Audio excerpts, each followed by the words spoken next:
Bonjour, bienvenue à tous sur ce plateau de la télé de la e-santé de Castres-Mazamet avec une question aujourd'hui. Et si la télésanté venait révolutionner la manière dont se déroulent les essais cliniques sur le patient, plus besoin de papier, des interactions beaucoup plus faciles, des résultats qui sont immédiats, des paramètres par dizaines que l'on va pouvoir prendre en compte et recalculer. Et bien pour en parler à mes côtés, Thierry Escudier, qui est directeur des opérations cliniques au laboratoire Pierre Fabre. Emmanuel Dumont, qui est diplômé de l'école des mines à Paris, de l'université de Columbia, aux États-Unis, chercheur. Il a créé sa propre société pour soigner une pathologie qui s'appelle le lupus. Il nous expliquera pourquoi tout à l'heure et comment. Et puis Madame Vert, Geske Vert, qui représente une association de patients européens. Merci d'être avec nous aujourd'hui. Patients atteints de maladies rares. Eurordis, c'est le nom de ce réseau. Et l'un de vos 3 enfants est lui aussi atteint d'une maladie très rare qui s'appelle l'ichthyose.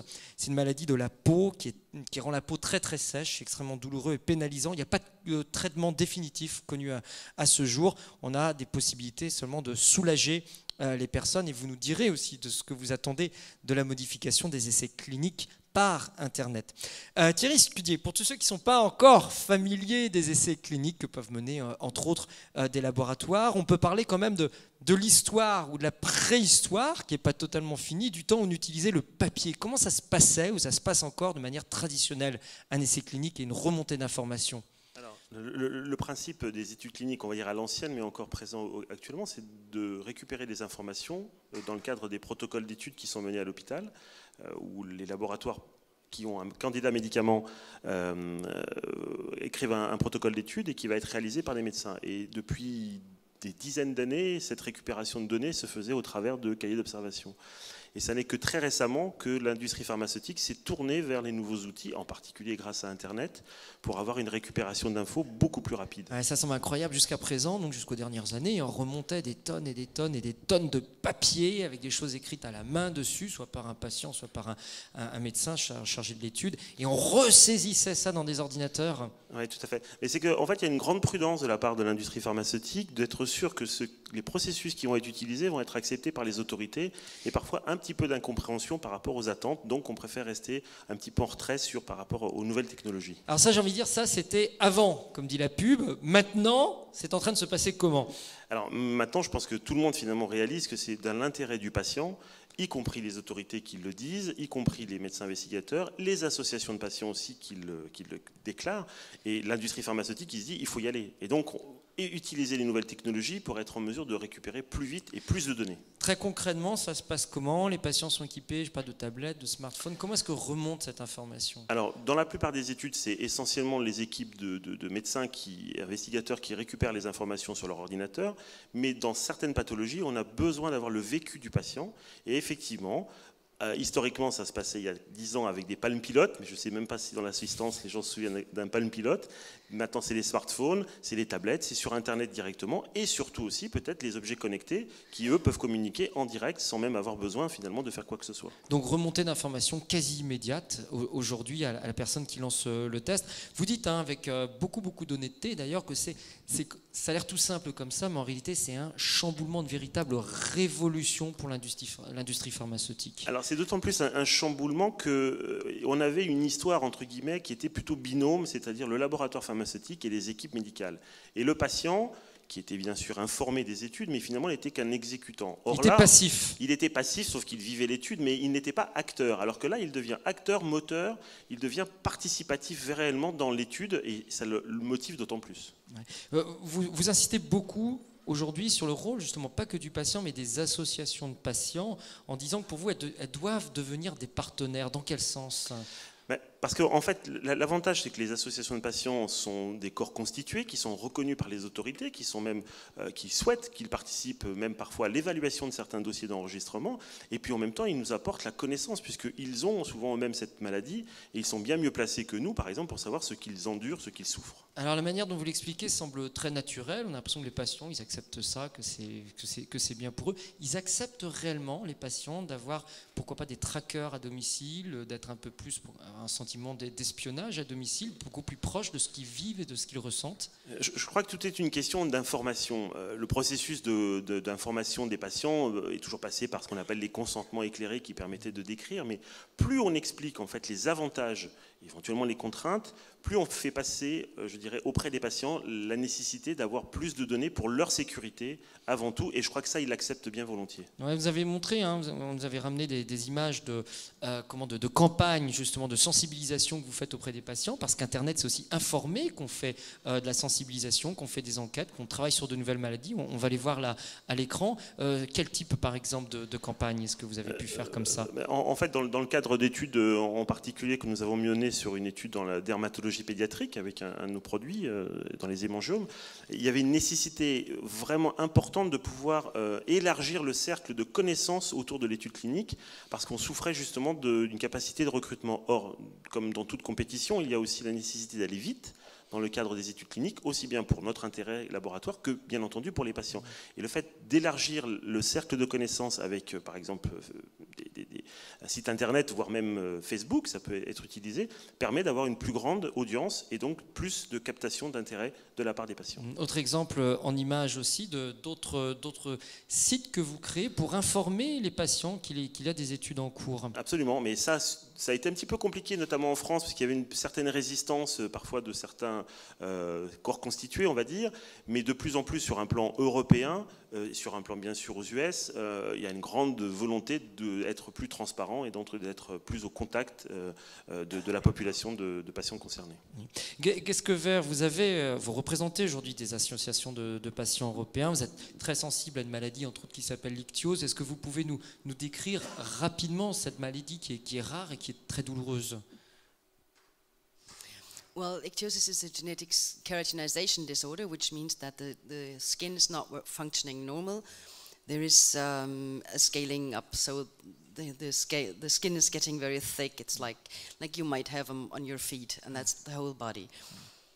C'est une maladie qui n'a pas aujourd'hui de traitement définitif, donc vous êtes bien évidemment très attentive à toutes les enquêtes qui se font. Est-ce que vous aussi, vous vivez une révolution, comme les laboratoires pharmaceutiques, avec la santé connectée en termes d'essais cliniques? Well, we do see the advantages, definitely. It's a good chance for us because we don't have to travel that far to visit the study centers, the universities which have the studies in there.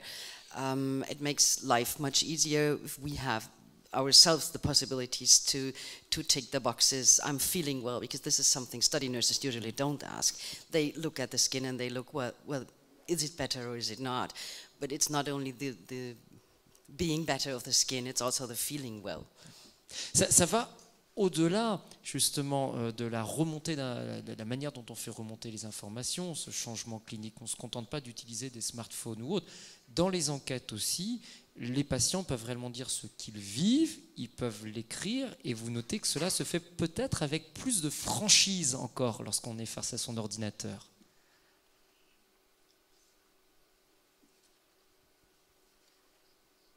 Yes, definitely, because it is much easier to just, well, when you're sitting at home or with your friends and you talk to your friends and ask, do I look better? Is it now, do you think it's better for me? And then I can write it down, and I can write down very intimate things. It's not as hard as telling it someone whom I see like every month or every second month, and who asks me, do you feel better? What's the problem right now? You don't see that. You don't say that really. It's much easier to do it at home. Donc c'est comme sur TripAdvisor du médicament, vous envoyez ce médicament est complètement nul, j'en ai marre, il m'a fait mal à la peau, ce qu'on ne dirait pas franchement à un médecin ou une infirmière enquêteur en face de soi. Yes, but I'm very sure that no one would exaggerate or that no one would tell any lies. So it's not like TripAdvisor. Thierry Scudier, ceci dit, c'est important. Effectivement, le contact n'est plus le même. On n'a pas forcément un médecin qui répond, auquel on remplit un QCM en face de lui. Là, on peut vraiment se lâcher et avoir pour vous une remontée qualitative d'informations qui peut être différente. Oui, mais en même temps, bien sûr, on n'envisage pas du tout de se priver, je dirais, du contact privilégié qui existe entre le médecin investigateur et le patient, puisqu'il y a quand même des examens cliniques. C'est plus de faciliter souvent la vie du patient qui n'a pas besoin de prendre un bus, des transports en commun pour aller sur site, qui peut effectivement se sentir plus à l'aise dans la façon de répondre. En même temps, ça nécessite d'avoir une bonne sécurisation de cette remontée d'informations pour éviter effectivement qu'on récupère et parfois que ces données-là puissent aller dans le domaine public alors qu'il y a une nécessité quand même d'un certain contrôle et d'une certaine vérification, en particulier par le médecin. Oui, changement, vous dites plus à l'aise avec le patient, oui, mais le patient devient aussi plus responsable de ce qu'il est en train de faire remonter. Oui, parce que surtout si c'est au quotidien, il peut traduire de façon plus, je dirais, continue ce qu'il ressent, et donc de ce fait, les données sont, je dirais, plus proches de la vérité, donc de la réalité du quotidien, plutôt que d'être en fait collectées une fois tous les 3 mois lors des visites. Emmanuel Dumont, vous êtes aussi chercheur, vous avez monté une société aux États-Unis pour rechercher autour d'une maladie rare, elle aussi, qui s'appelle le lupus. Peut-être un mot sur cette maladie? Oui, le lupus est une maladie auto-immune, qui veut dire que le système immunitaire ne fonctionne plus très bien et se réveille et attaque ses propres organes. Voilà. Et alors aujourd'hui, ça atteint principalement les femmes. Qu'est-ce que vous cherchez autour de cette maladie et comment vous le cherchez auprès de patients? Donc les patients, on cherche à les aider à mieux gérer leur maladie, à mieux gérer leurs symptômes en contrôlant un des activateurs principaux de la maladie. Je voulais juste revenir et rebondir sur ce que les deux autres intervenants ont dit. Pour moi, la médecine digitale va changer l'essai clinique en 4 points. Le premier, c'est le recrutement des patients, on a déjà parlé. C'est aller chercher des patients qui ont des maladies rares, qui ne sont pas forcément tous dans le même centre.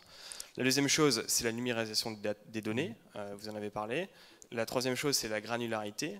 C'est que maintenant, le patient voit le médecin une fois par mois ou quoi, et avec un objet connecté, et Google a annoncé qu'il ferait un objet connecté pour les essais cliniques spécifiquement, on peut accéder à une granularité des datas qui est heure par heure, minute par minute.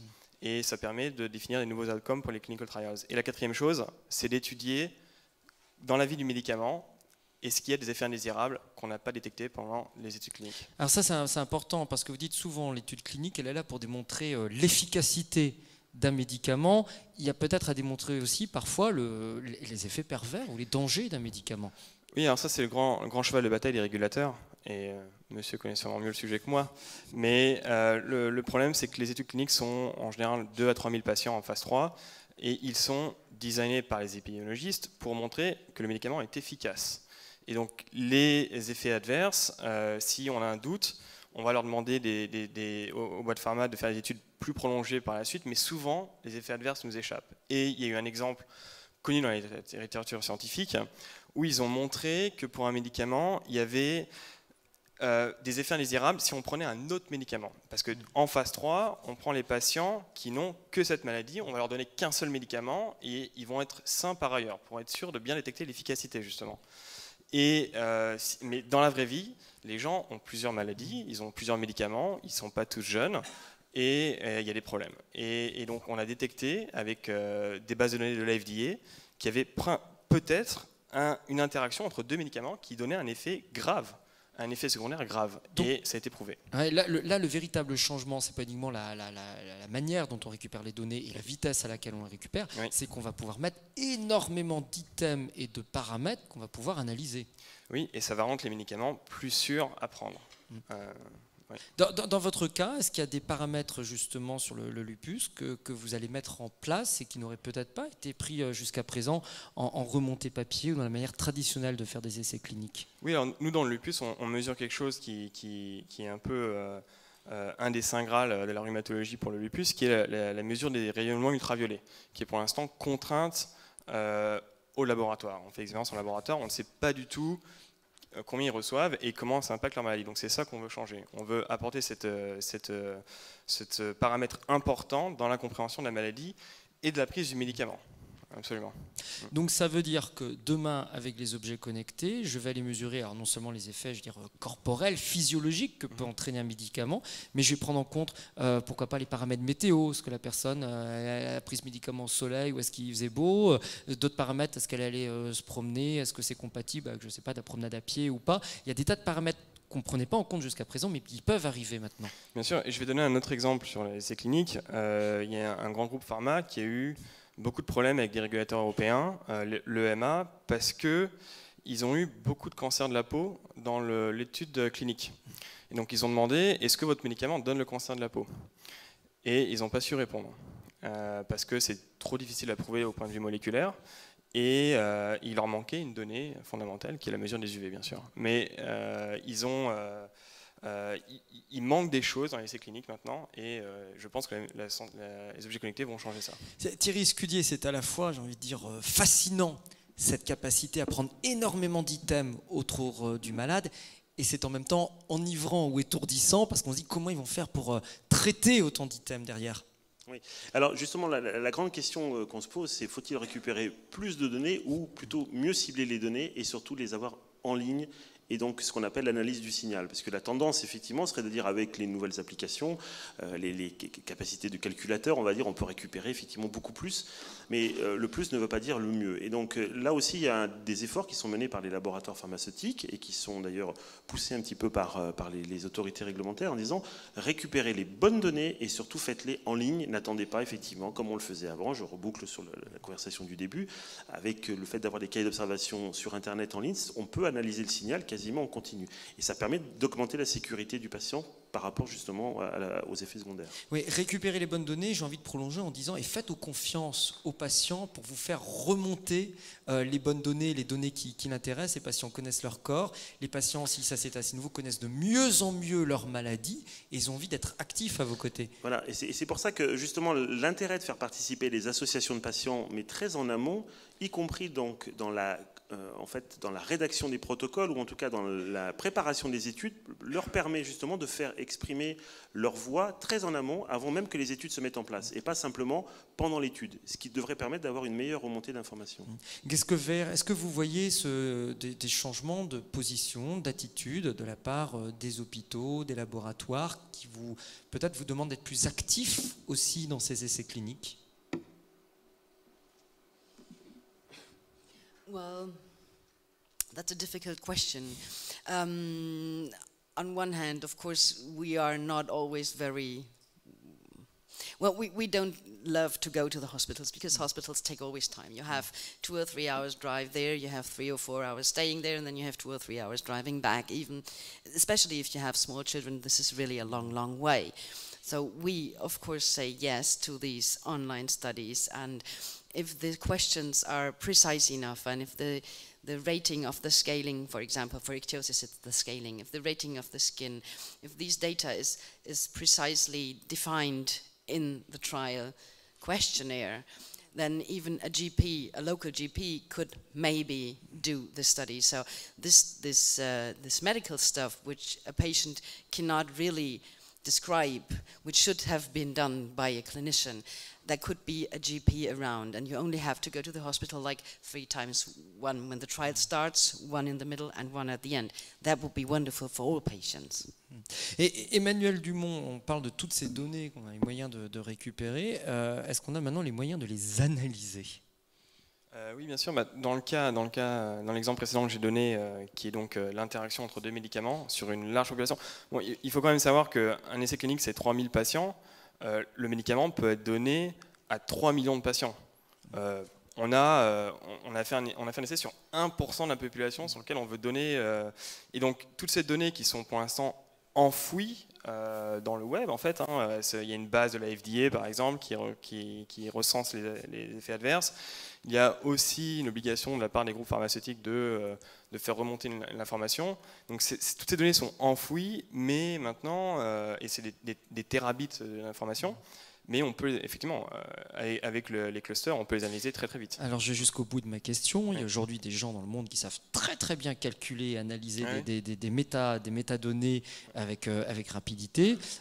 C'est entre autres Google et puis Facebook ou Amazon pour ne pas les citer. Vous faites appel dans votre société de santé à des serveurs Google et vous faites appel aussi à de la puissance de calcul des serveurs Amazon. Oui, alors Amazon a un service où on peut utiliser leur machine de calcul et ça évite d'utiliser son ordinateur Mac à la maison. Ça permet d'aller beaucoup plus vite, effectivement. Et toutes nos données chez nous, elles sont effectivement chez Google. Oui. Et alors vous n'avez pas peur d'une fuite de données ou d'une utilisation de ces données de santé médicales que vous faites héberger par Google et calculer par Amazon ? Oui, alors il y a tout un débat sur la fuite des données. La CIA utilise Amazon pour stocker ses données. Netflix utilise Amazon. Enfin bon, c'est le jour où il y a une fuite de ces données de la part de Google et d'Amazon, c'est terminé. Ils mettent la clé sous la porte. Donc c'est connu. D'ailleurs, les centres de données de stockage, personne ne sait où ils sont. ils sont cachés. Il n'y a personne qui a l'adresse. Voilà. Donc on est condamné, le mot est peut-être un peu excessif, mais à faire confiance à ces grands que sont Google, Amazon, qui ont des puissances de calcul qui sont inimaginables et qui ont les meilleurs, enfin parmi les meilleurs mathématiciens au monde pour analyser cela. On est presque condamné à leur faire confiance derrière parce que ce sont les meilleurs là-dedans. Mais il faut réfléchir à l'alternative. L'alternative, c'est quoi? C'est de connecter des ordinateurs chez soi, dans son garage, et de les alimenter en permanence pour être sûr que les données ne sont pas bousillées. Donc il vaut mieux faire confiance à des gens dont le métier est de stocker les données et de les rendre accessibles assez vite. Ça, j'en suis persuadé. Madame Vert, est-ce que vous serez prête à avoir des données, vous en tant que patiente, qui remontent sur les serveurs, qui sont hébergées sur les serveurs de Google et qui sont analysées par Amazon derrière?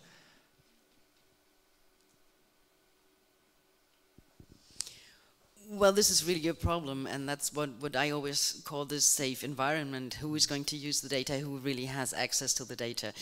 But if I have to decide whether I want to have my data collected and analyzed and want to have the best of it for me, for my family, and for other families with rare diseases, no matter which rare disease, I think I would say, for me personally, yes. Then it is Amazon, then it is Google, whatever, whoever. I don't know whether it would be different if it was not a rare disease. I can't say that. Je voudrais juste rajouter quelque chose.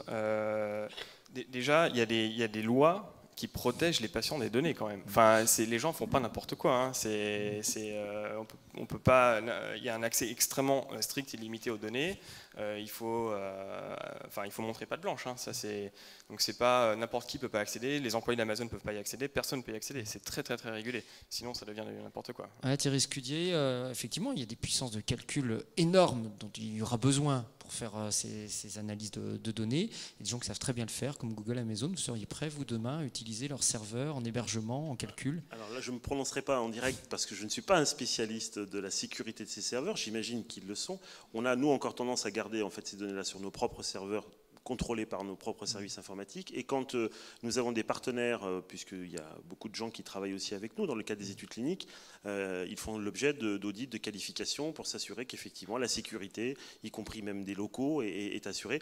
Parce que, comme je le disais tout à l'heure, on est un petit peu prudent, on est voire même un petit peu sur la défensive, et donc on n'a pas du tout envie que le premier scandale sorte, je dirais, avec des données qui nous concerneraient, qui concerneraient des patients. Donc on est encore un peu sur la défensive, et donc on aime bien s'assurer qu'effectivement tout cet environnement est bien sous contrôle pour éviter que quelque chose sorte qui casserait la dynamique. Oui, Emmanuel Dumont. La responsabilité est partagée en fait entre celui qui utilise les serveurs et les serveurs. Donc les serveurs doivent leur contrainte, c'est bon, les serveurs sont cachés, etc., etc. Mais de côté de l'utilisateur, il faut que l'accès soit également contrôlé. Donc n'importe qui à Pierre Fabre ne peut pas accéder aux données des patients, des essais cliniques, etc. J'imagine. Voilà, donc c'est pareil, mais à l'échelle des serveurs après. Toute dernière question. On a parlé beaucoup des patients, et c'est très bien. J'aimerais bien qu'on parle des soignants. Comment est-ce que les soignants, les infirmières, les médecins qui sont impliqués aussi, sont très motivés dans ces essais cliniques, on n'y arrive pas n'importe comment non plus. Comment est-ce qu'ils réagissent à ces remontées d'informations, à cette prise aussi un peu de pouvoir différemment, d'un rôle différemment de la part des patients, et des patients qu'ils voient de moins en moins par définition? En fait, c'est toujours la fameuse règle des 80-20, c'est-à-dire qu'il y a 80% des gens qui sont assez enthousiastes parce qu'ils en voient l'intérêt, parce qu'ils le voient aussi même dans leur vie, eux, du quotidien. Je veux dire, même serait-ce que pour remplir des documents administratifs, c'est tellement plus facile de le faire directement à la maison. Et en même temps, comme je l'ai dit, on ne casse pas totalement, et heureusement, la dynamique et la relation de confiance entre le professionnel de santé et le patient. Et donc, il reste encore des échanges, des moments ensemble. Et puis, pour les 20% qui sont un peu réticents, on essaie d'appréhender les choses avec des explications, de la communication, et de plus en plus ça rentre dans les mœurs. Pour qu'il n'ait pas le sentiment de perdre une partie du pouvoir. Oui, mais c'est important parce que c'est pas qu'une question de pouvoir, c'est quand même une question aussi de connaissance. Et donc il faut juste que par l'utilisation des nouvelles technologies, on arrive à simplement faciliter et fluidifier dans l'intérêt commun. J'ai sa dernière phrase pour une patiente ou représentante d'association de patientes autour de cette table. Guesquevert, quel est votre plus grand espoir, votre plus grand souhait vis-à-vis de ces nouvelles techniques de recherche clinique avec la santé connectée?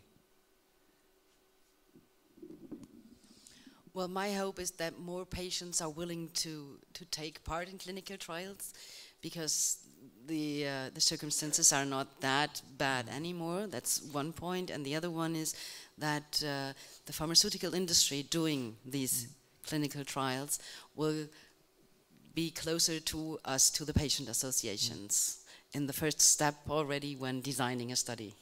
Eh bien, c'est tout ce qu'on peut souhaiter pour les prochaines années. Merci en tout cas à vous trois d'avoir participé à cette émission et à bientôt sur le plateau de la télé de la e-santé.